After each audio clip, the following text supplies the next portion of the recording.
All right, well, welcome to Beethoven of the Ukulele, episode 3.2. This is the second page of the Scherzo, or the third movement of Beethoven's Pastorale Symphony, subtitled A Merry Gathering of Village Folk. And as we mentioned last time, this is a scherzo, which means the tempo is pretty fast. It's the time signature is 3/4, but you feel it in 1. So if we have quarter notes like that, you actually feel the beat like that. So you're feeling every beat, every measure, as one beat. And when you're playing this, I would suggest you start slow.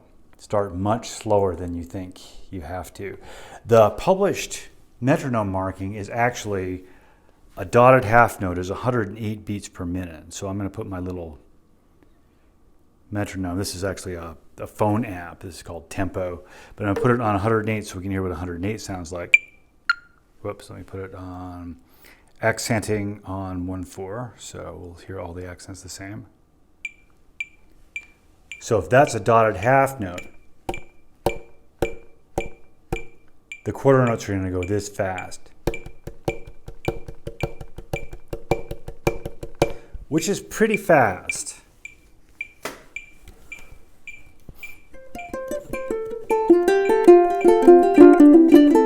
It's possible, but it's pretty fast. Anyway, what I'm suggesting you do as you work it up, and I've been doing this myself, is to drastically slow down the tempo, but keep the tempo absolutely even. So what if you took that tempo and cut it into 3 parts and you played quarter notes at 108?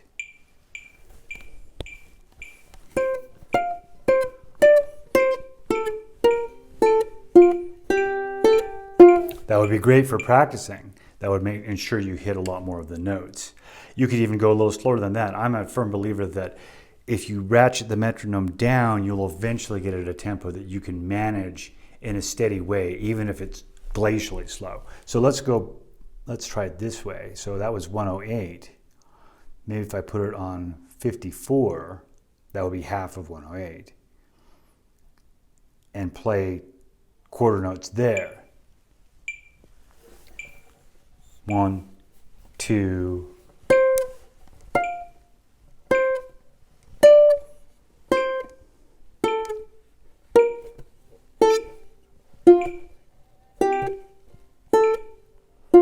That would be enough to drive you crazy. But if you have a passage that really is difficult at a higher tempo, go to a tempo that's really slow like that. For me right now, I'm trying to play it at a tempo that's about, if I tap the metronome, it's about, we'll say 80 beats a minute for a quarter note.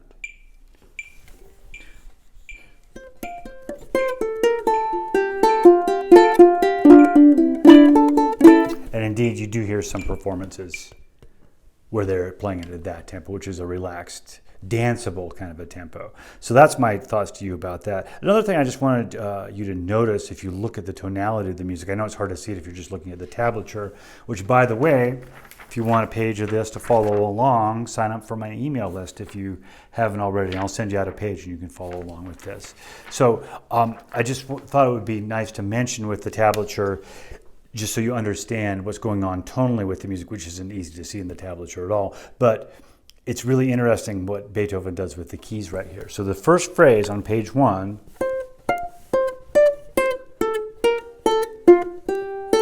up to that point, is in the key of F major, which is the home key of this movement and the home key of the symphony. But at this point, he does this.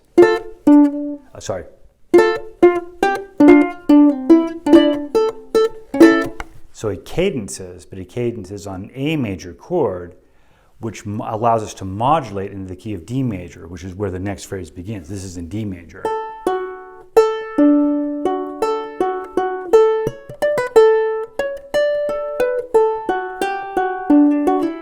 And then he repeats that whole thing. And then after that, this is at the top of page 2. This is measure 29, 30, 31, 32. The pickup to measure 33. He starts the original melody again, but this time in D major.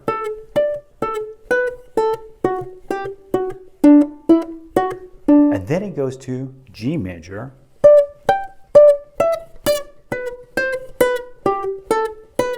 leading us into the second tune, now in the key of C major.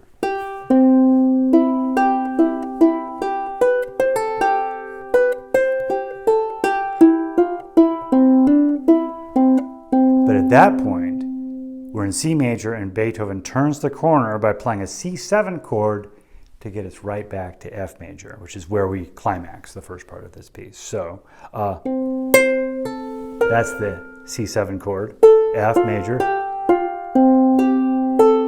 Then the first phrase again, this time loud. And then we take that last part of the phrase and extend it. Then we explode with these chords.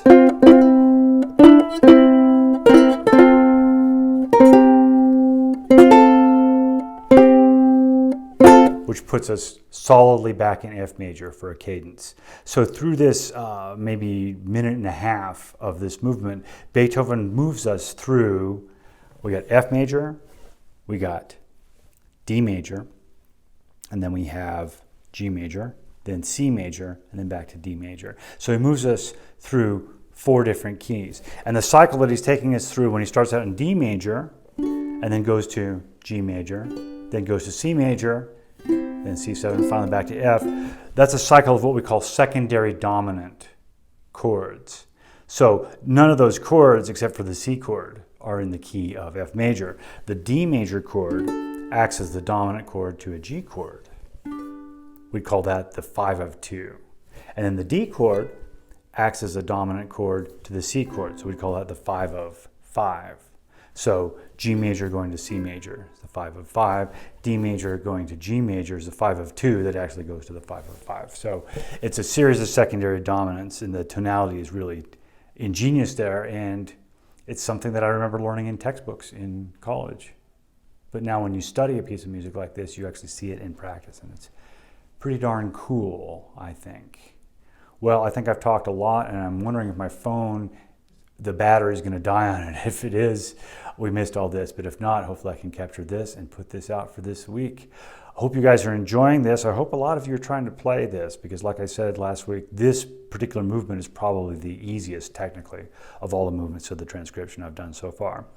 Anyway, please subscribe to this channel if you haven't already, and get on my email list to receive a newsletter about this and a page of this score every single week as I continue the transcription. All right, love you all. Stay safe. Wash your hands.